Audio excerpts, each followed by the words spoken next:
Chapter 10. We Need a Map. I didn't know how much time had passed before I finally woke up. Could have been days, hours, or even minutes.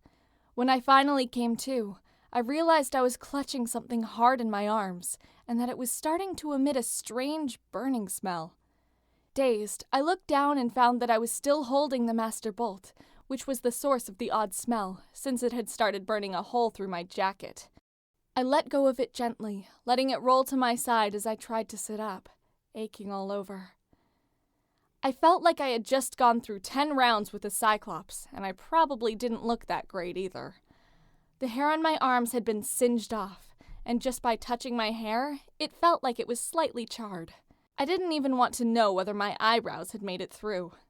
As I came to my senses, I started remembering what happened, and let out a small gasp when I realized Annabeth wasn't touching me anymore. It felt like I was sitting on a hard surface, but when I looked around, the air around me shifted and blurred, most likely due to a concussion, so I couldn't see my surroundings.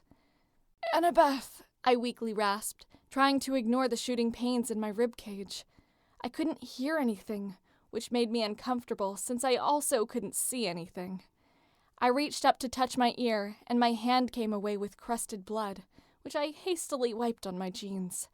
I guessed that we probably shot so fast into the air that the pressure made my eardrums burst, which sucked because I kind of need them. I looked around again, this time more slowly, wondering if I was on a mountain and where Annabeth had ended up. I chided myself, knowing I should have held on to her more tightly. The air shifted again, and I saw the remnants of a backpack about 10 feet to my right. My heart leapt, but my stomach sank, hoping that the damage was from the fall rather than a hungry monster, and that Annabeth was intact and fine somewhere nearby. Gathering all my strength, I started doing this weird butt shuffle thing toward the backpack, dragging the master bolt along and hoping that no one would think to iris message me right now. Nearing the pack, I saw the trident snagged in one of the gnarled and burned straps, which I quickly wriggled free. Still searching for the Helm of Darkness and any sign of Annabeth, I yelled her name a couple more times until I realized that we could both be yelling for each other right now, not that either of us could hear it. Suddenly, I saw the helm, only a few inches away from my foot, and snatched it up quickly, wondering why I missed it earlier. I focused my eyes on the same spot and realized that it wasn't my concussion affecting my eyes. The air was actually moving. It was like someone turned my surroundings on vibrate mode and forgot to turn it off. The air shifting and shimmering, sometimes allowing me to see 50 feet into the distance, and sometimes only a few inches. I felt disoriented suddenly and started wildly looking around, searching for Annabeth. I screamed. Something soft brushed the back of my neck, and before I could swipe riptide in the air, a hand yanked my arm back, making my ribs white-hot with pain. "What the?" I said, holding my ribs with one hand and struggling with the person behind me. Suddenly, the hand on my arm disappeared, and a lock of blonde hair caught me full-on in the mouth. "Annabeth!" I yelled, hair still in my mouth as she slowly dragged her body around mine. She looked so beautiful. I almost didn't notice how injured she was. Almost. She shook her head and pointed at her ears, which were caked with half-dried blood. Her arm was around her leg, holding a splint above a very nasty-looking gash. I winced, knowing I probably didn't look much better. We spent the next few moments frustratingly miming at each other, me trying to tell her about my ribs, with her motioning toward our left. After 6 attempts, and me still staring at her blankly, she just rolled her eyes and gave up, reaching out to touch my ear. I could feel her fingertips, but my brain decided that was the time to clock out, so I dropped to my left and tried to ignore my painful wooziness and urge to vomit all over Annabeth. She yanked the torn book bag out of my hands and started searching.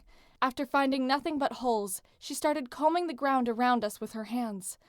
I watched her through my eyelashes, afraid to move or else the lump in my throat would give us a tasty treat that even Grover wouldn't eat. Annabeth's hand darted out as she turned toward me with a wicked gleam in her eyes, my dad's trident in her lap. I perked up, realizing what she was doing, and allowed her to take my hand. She placed it on the trident, and we waited for a few minutes until she finally spoke. Percy? I can hear you, I said. She shook her head. She still couldn't hear me. Her voice sounded like she was talking through a wall, like when you hold a seashell up to your ear, you can hear the ocean. Annabeth sounded like she was on a long-distance collect call through a seashell. My head cleared up enough to get a closer look of our surroundings, but it wasn't much better than before. The air was definitely vibrating, though, and playing weird tricks on my eyes. It was like we were nowhere or in between. Like the DMV, I guess. I couldn't tell what type of ground we were sitting on, or if it was snow, rock, or dirt.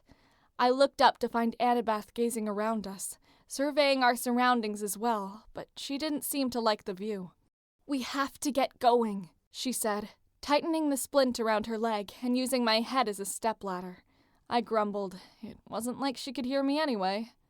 After she helped me to my feet, both of us wobbling dangerously, I tied my torn jacket around my ribcage, dulling a third of the pain. Holding the master bolt in one hand and the helm in the other, I tried to ignore the hair on my arms rising from the electricity in the bolt. Annabeth gingerly carried the trident, putting her other arm around my waist to brace her leg. Together, we limped off to see if there was food to eat or monsters to kill.